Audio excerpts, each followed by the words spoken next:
My name is Darrin Baker. I'm with Liberty Precision in New Berlin, Wisconsin. I'm the production supervisor here. We are a machine shop.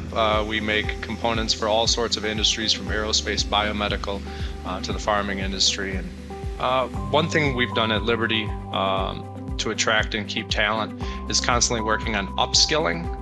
So we get everybody a lot of training, and that's helped a lot. It really does keep people around when they're being appreciated and their skills are being lifted, not just through their own effort, but a company-wide effort to find courses, whether it's CAM software training or OEM manufacturers of machines, they host training. Getting them that training helps them build their career. And when they know they're being invested in, they're going to return the investment, invest in your company with their time. So what I would tell my 16-year-old self, if I could go back in time, is to seek out the company that is investing in you.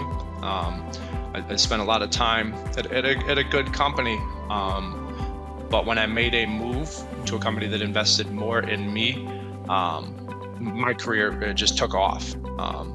Getting into the leadership role and stuff, a couple of promotions later, it's really about the community and what the company is building. If they're willing to invest in you, it's worth you investing in them. Who I look to for mentorship, I've kind of made like a board of directors in the last year over all the different segments of my life. But when it comes to leadership here at Liberty, we have a lot of military veterans, combat veterans here in leadership roles. So whenever I have questions or concerns come up and stuff, there's always somebody with some leadership experience from their fields, the military field. They have a lot of experience in leadership and solving these problems in high stress situations. One person that comes to mind is Pat Thompson. He looks at everything unbiased. He just wants to complete the mission, and he has a very good helicopter view of things. When you're in a high stress situation, sometimes you get pulled in. And he's helped me a lot kind of maintain that 10,000 foot view. How I continue to grow and develop as a leader. Liberty Precision, I'm actually taking a course on this called Living as a Leader. It's something that they invested in.